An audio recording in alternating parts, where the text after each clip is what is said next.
Assalamualaikum warahmatullahi wabarakatuh. Halo teman-teman semuanya.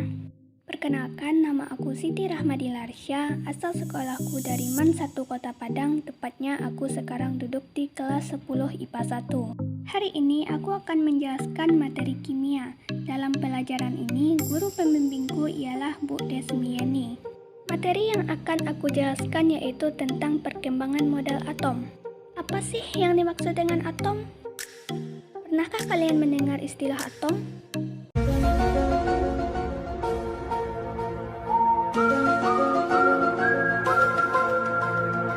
Apakah itu bom atom atau kacang atom? Yang pastinya bukan atom yang ini ya. Kalau begitu, untuk lebih memahaminya, simak penjelasan berikut.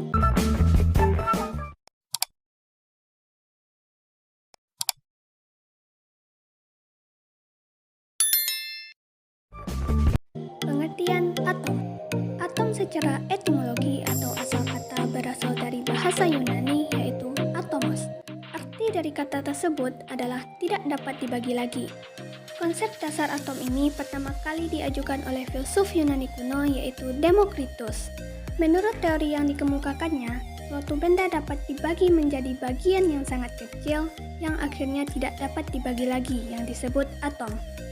Konsep atom ini terus berkembang hingga pada abad ke-17 sampai abad ke-18.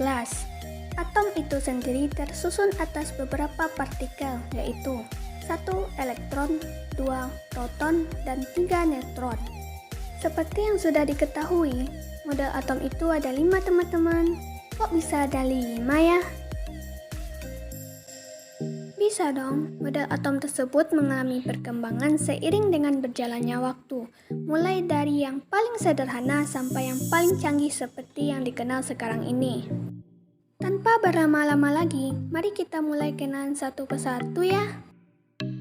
1. Teori atom Dalton. Teori yang pertama mengenai atom dikemukakan oleh John Dalton pada tahun 1803. Dalton mengatakan bahwa atom berbentuk seperti bola pejal yang tidak bermuatan. Teori ini kemudian diyakini sebagai teori yang benar dan berlaku hingga tahun 1805. Dalton kemudian dikenal sebagai ilmuwan pertama yang mengemukakan mengenai teori atom, dan kemudian sosoknya dikenal di dunia hingga sekarang. Teori atom Dalton didasarkan pada 2 hukum, yaitu hukum kekekalan massa atau hukum Lavoisier dan hukum susunan tetap atau Proust. Dalton memiliki postulat mengenai atom, yaitu sebagai berikut. Postulat Dalton. 1. Semua benda yang ada di dunia terbuat dari atom yang saling terikat atau terhubung satu sama lain. 2. Atom-atom yang menyusun suatu benda tidak dapat dipecah atau dibagi lagi menjadi partikel lebih kecil. 3. Atom tidak dapat diciptakan maupun dihancurkan. 4. Atom-atom dari unsur tertentu adalah identik satu sama lain, sehingga membuat satu unsur berbeda dengan unsur lainnya. 5. Perubahan atau reaksi kimia merupakan suatu proses penggabungan maupun pemisahan dari atom-atom yang tidak dapat dibagi atau dipisahkan lagi. Dari postulat yang dikemukakan oleh Dalton, selain menjelaskan teori atomnya, terdapat kelebihan teori tersebut, yaitu dapat menjelaskan hukum kekekalan massa atau hukum Lavoisier dan hukum perbandingan tetap atau hukum Proust. Namun, ada kelemahan dari teori tersebut, yaitu 1. Dalton tidak dapat menerangkan sifat listrik atomnya. 2. Pada kenyataannya, atom-atom masih dapat dibagi lagi menjadi partikel subatom. 2. Teori atom Thomson. Teori atom pun terus berkembang. Model atom ini dikemukakan oleh J.J. Thomson. Model atom Thomson berbentuk seperti roti kismis. Hal ini dikarenakan atom merupakan bola padat bermuatan positif dengan partikel negatif atau elektron yang tersebar di dalamnya, sehingga atom bermuatan netral. Model atom ini dibuktikan dengan penelitian Thomson yang menggunakan sinar tabung katoda dan menemukan partikel subatom. Terdapat kelebihan dari teori atom tersebut, yaitu 1. Dapat menerangkan adanya partikel subatom. 2. Dapat menerangkan sifat listrik atom. Namun, ada kelemahan dari teori atom ini, dapat menjelaskan susunan muatan positif dan negatif dalam atom. 3. Teori atom Rutherford. Teori ini dikemukakan oleh Rutherford pada tahun 1911. Rutherford mengungkapkan bahwa atom memiliki inti atom bermuatan positif dan elektron bergerak mengelilingi inti. Hal ini dibuktikan dari hasil percobaan penembakan logam oleh sinar alfa. Ada kelebihan dari teori atom yang dikemukakan oleh Rutherford yaitu 1. Dapat menerangkan fenomena penghamburan partikel alfa pada lempeng emas tipis. 2. Dapat menerangkan keberadaan inti atom sebagai pusat massa atom. Namun, ada kelemahan dari teori tersebut yaitu tidak dapat menjelaskan mengapa elektron tidak jatuh ke inti. 4. Teori atom Bohr. Model atom Bohr dicetuskan oleh Niels Bohr, yaitu ahli fisika dari Denmark pada tahun 1913.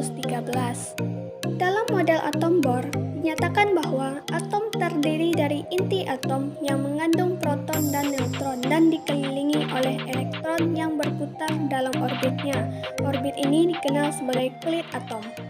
Apabila elektron bergerak mengelilingi inti dengan lintasan berbentuk spiral, maka seharusnya energi atau spektrum yang dipancarkan akan bersifat kontinu.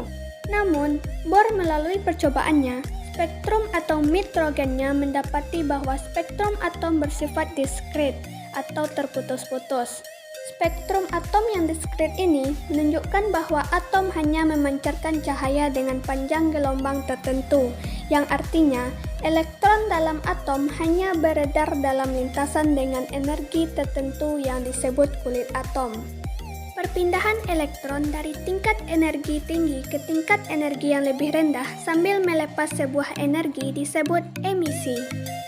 Jadi, pada teori ini, terdapat kelebihan atom Bohr yaitu 1. Dapat menjelaskan kelemahan teori atom Rutherford.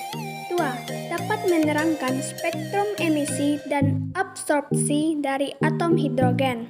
Namun, ada kelemahan dari teori ini yaitu 1. Tidak dapat menjelaskan penyimpangan spektrum atom yang lebih besar dari hidrogen. 2. Tidak dapat menjelaskan efek Zeeman.